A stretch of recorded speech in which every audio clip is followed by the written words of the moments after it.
like good fortune and so much like making waves in brackets. Like I don't get it. These guys are just so good. Yeah. And trainer stock is definitely on the rise. Oh yeah, no question. Like, yeah. There's so many Pokemon trainers doing well right now. Bye, for sure. Like, the character is just, I think people are really, so it's weird because, like, low-level trainer is very sort of formulaic. Yeah. And that's sort of what I was disappointed by in the character when, like, a few months ago, it's like, okay, it's so interesting with all three of these guys, but you do the same thing every match. Yeah, You're low just, percent combo Squirtle, then going like getting the KOs with Ivysaur, and then like being the survivability of Charizard. Exactly. Like everybody's doing the same thing. Right. But I think the top level Pokemon trainers have really brought breathe new life into the character. And so you'll see very interesting plays or like matchup specific stuff with all three of them, and it's really cool to watch. Also, I just made this connection that both the TSM guys play trainer. Yeah. I didn't notice that. Yeah. Trainer squad mid. Well done. Here we are on PS2, though. Very slow-paced game so far. We're a minute in. Only about 100 damage from both competitors as Mega Man is just putting up this wall against Squirtle of pellets and forward airs and metal blades. And Squirtle wants to try to get a little bit underneath and whatnot, close the distance, get those grab combos like he did try. But yeah, I think that's the style we're going to see. We're definitely seeing a lot of like zoning type characters in a lot of the sets that we've watched so far. But Mega Man, pretty strong even in the close quarters, man. Yeah. Between like Leaf Shield and whatnot, can do a decent amount. Ooh. He's a character that kind of conditions you to shield. Yeah. And then when you do it, you can get blown up. For sure. We're switching over to Ivysaur, which I think is the right play because, like, I think he just did it to avoid hit off stage. So it was kind of almost like an immediate air dodge. But I think Ivysaur is the better play here. He just kind of ran at Yeti for a couple minutes with Squirtle and got nothing done. Right. I mean, like, he got percent, but, like, Yeti is definitely controlling the pace of the match. Yeah. But it sucks because, like, Squirtle is Tweek's favorite. So kind of taking away somebody's most used tool can be really detrimental to them. But even with that, Tweek able to explode out with that up air and get the first stock. For sure. And he wants a little bit of the survivability and whatnot for Ivysaur because we are at, like, 140%. Like, that would have probably KO'd if he was Squirtle. Oh, no question. Yeah. And Ivysaur combos can be really deadly, man. And the way that he's playing, it's like a little bit more in the air. Yes. So like those falling down uppers, like the back air especially, the way he's spacing it can be pretty strong against Mega Man. But he will go ahead and lose that first stock. Going back to Squirtle now. Yeah, no Charizard play here. Might switch to him later on, like you said, if he wants a little bit of durability.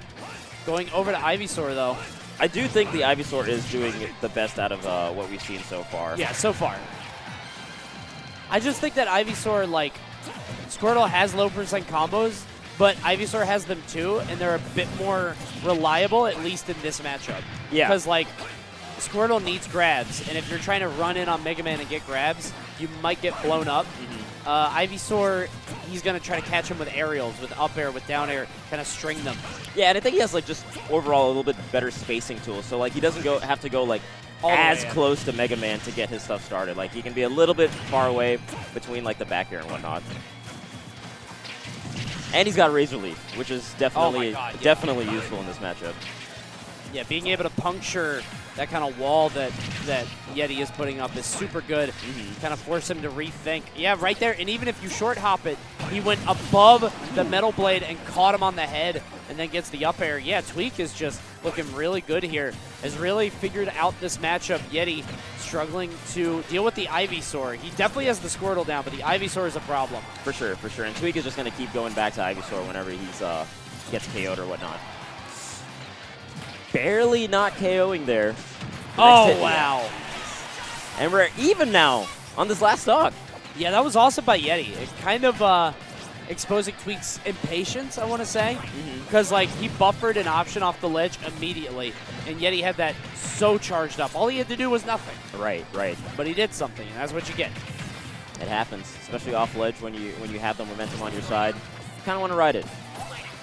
And a very minor interaction there that I kind of want to call attention to, and it's already been 10 seconds, so maybe you guys missed it, but Yeti got knocked onto the platform, and Tweek waited for a second, and then Yeti did get up attack, because I think a lot of lesser players will immediately jump up and try to hit you. Okay. But I think Yeti, realizing that Tweek might go for that, he did a get up attack, but Tweek, just so good, waits for it, and then pops him as he has the end lag for the get up attack. And right now, Yeti stuck on the right side of the stage going super. Wait, did he just.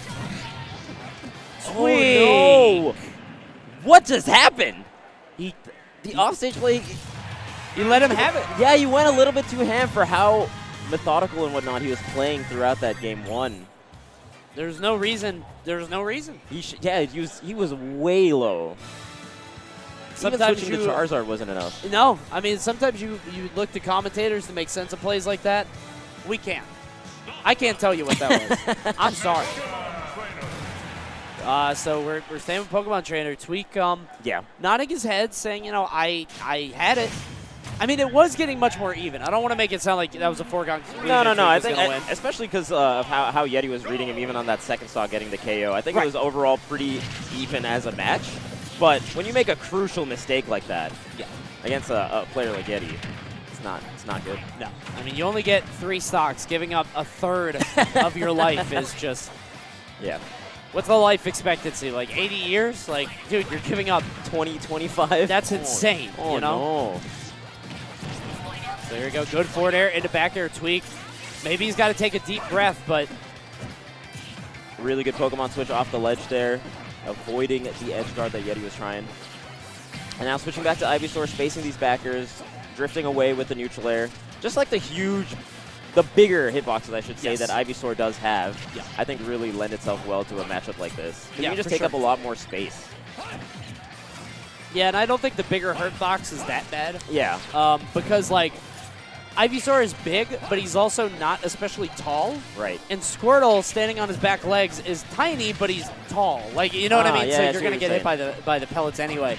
The way this set is kind of flowing is interesting, because it feels like Yeti is consistently ahead, but Tweek is always drawing first. Like, he's always getting the stock before Yeti is. So if Yeti could kind of switch that up, he might do better off here. He's only 1 game away from a big upset. That's actually very true, right? Yeah. It's weird to think about, right? It is definitely weird to think about. Oh! That's a good way to take a stock. Yes. Metal Blade on that call. 130 to 10 currently. He needs something. Yeah, we're just going to grab. Back throw. Not enough to do it yet. Actually very interesting that he's sticking with Charizard. I guess he wanted that huge KO potential between like the forward air and back air, and even the forward tilt that he tried earlier. Because we haven't seen much of Charizard in this Not set. at all. Yeah. Actually, none. The only time we saw him, he SD'd. So that's true. Charizard just not putting him work on this team currently. Just going to sit on the bench. Yeah, bench warmer Charizard. Oh, gosh. Yeah, it goes a little bit too high. Squirtle's up B does not snap the ledge. So you have to be careful in sweet spotting it, or you're going to take free damage. As he did. There's that neutral air, missing the tech. Goes right into dash attack. And now Yeti's doing a good job actually spacing around the back airs that Ivysaur's been doing. Punishing him for it as well. Yeah. 20% difference. Yeti doing so good at just, like, picking his spots. Right. Like, he's not swinging at every pitch. He's like, okay, Tweek, you're going to stand right there, and then he threw up the Metal Blade in the back air because he thought he was going to jump. But it's not like he's going up there before Tweek does anything. Right. Not much in terms of anticipation, just a lot more reaction. And I think Yeti's doing an excellent job of doing that. Definitely. Let's see, back throw. Yep, that's going to do it. Right now, even. Yeah, getting... Oh, my... Got him again with that, and he is just 1 stock away from taking the set. Would be a huge deal for Yeti. Metal Blade into the down air, and he's got Charizard out. I think he wants to switch. Yeah. And or not. Okay, he's sticking with it. I think he wants the KO. It's like the last stock. And wow, Yeti, that was so smart. So he knew that he would be in the end lag for Leaf Shield, so he got as far away as he could. He didn't want to stand next to him because he knew that Charizard would be able to grab him, would be able to get an up smash, something like that. So smart. It didn't really mean that much, but such good play from Yeti as Squirtle started these combos again. And again, he didn't get much out of the grab. Mega Man able to up B out.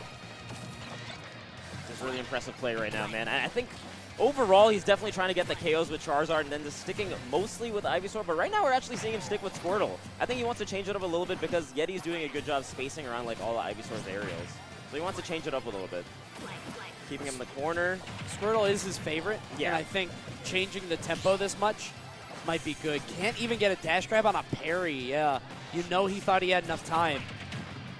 Still winning. And there it is again. The same interaction I was talking about before where Yeti expecting Tweek. Because I think a lot of lesser Squirtles would say, oh, he's on the platform. He missed the tech. Let me go hit him. And then he just waits a little bit for a secondary option. That's top level play, man. Yeah. You want to make the most off of those platform combos for sure. Down. Oh, wow. Yeah, that'll. Yeah. Hits him down with the forward tilt. And a little mini fist pop off. I like that. Because overall, it was a very even match, even in the game one. But this time, Squirtle coming through. And I think just like the way that he's changing up between Squirtle and Ivysaur is working out really well for him. That's what I was going to say. It's kind of interesting because, like, Yeti had the Squirtle locked down for a little while at the beginning of this set, like early on. But I think the constant switching and kind of putting him on his back foot and changing up the style, Tweek has opened up a new hole in Yeti's defense. Yeah. And I think that's the strength of Pokemon Trainer, right? Yeah. Just being able to do that stuff on the fly and even having like the defensive option of the Pokemon Switch while you're getting comboed or while you're off stage can be very tricky to deal with. All right, we're going into game 3, PS2 again. Yeah, Squirtle's back at it, 34. Classic Squirtle. Oh, he got the down tilt there. Didn't go for a down air. Instead, going for the neutral air, just wants a little bit more damage. Yeah. I think he thought Mega Man's going to recover anyway because he has such a high vertical recovery, so why not just chill, take the free damage? Yeah. Oh, we're going to Charizard. Oh. No. Not even for a little bit. Just definitely wanted the little defense with the Pokemon Switch.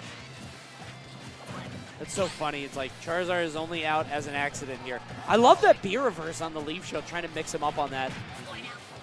Good spacing there. Yeti just continually impressive. So good. Oh, nice little grab there. Got the item back. These guys are scrapping. They're like playing really close quarters and avoiding each other's hits. Not able to get that down air. This post-patch Ivysaur. That hitbox was adjusted in 4.0. Not too bad, but yeah, it's changed. Yeah, it's different. Yeah. 120 to 70, 84. Good God. Oh, no. Ooh, tried to catch him there. Good tech by Yeti. Able to get out of there. But these guys jockeying for that first stock. Jockeying? Jockeying. Yeah, not jockeying. Vying. How about that? There we go. I like that. Man, yeah, just really keeping away with like the Razor Leaf and the projectiles. Yes. Oh. That's been Charizard in a nutshell, right? Like every time he needs the KO and he needs like a larger differentiating hitbox from Squirtle and Ivysaur, he's just there with Charizard between like the up smash, the forward air that he got the last couple times. Yeah, Charizard is definitely like Squirtle and Ivysaur are like Shaggy and Scooby-Doo. And Charizard is like the Harlem Globetrotters. It's just like, he's like the guest star. He's like, hey, and I'm here. And the crowd goes, yeah, and then he leaves. He's like the Fonz. Like, Charizard, definitely the coolest dude on the block in this set. But Ivysaur, oh my God, so much damage here. Yeah, geez, he racked up 89% really quickly. 81. He rolls in, and you can tell the difference in style from these two players. Yeti continually waiting and getting for the going for the get-up attack. Tweek rolling on the platform. Just such different sort of levels of play here. Both top level, but very different play styles. Tweek is actually doing a really good job like avoiding all these up airs because a lot of times you'd see Mega Mans get like a lot of these multiple up air strings, and that is like a very difficult situation to get out and then land properly the way that Tweek has been doing. Here we go. Globetrotters have returned. If I could whistle, I'd be do-do-do-do, Not doing great here, though. Oh, or is he? Charizard is the cleanup squad, man. Yes, every time. Every time. The janitor, baby. 92 now. Yeah, and we saw what Ivysaur did to Yeti's stock just like 30 seconds ago or a minute ago on the last stock. Just so much damage out of nowhere. And it looks like this Ivysaur doing the same thing. Already has him up to 53. A really nice empty hop there from Yeti, though, amidst all the pressure. Okay, and again. Yeah. getting that back air. So good. On the right side again, yeah, catching Tweek jumping. Tweek, of course, a very aerial jumping player. You know, that's why he likes Wario, why he likes Squirtle. But you can definitely suffer for it if you're not careful. Yeah, heavy punish from Yeti. Oh man, we got last stock game 3 again, getting the up air there. Not gonna get a second. Oh, and he gets the up air, and that'll do it. And you know, Tweek is very happy about that. Yeah, especially after that game 1, it was looking a little dicey. Yeah, the game 1 was he was ahead for so much of it.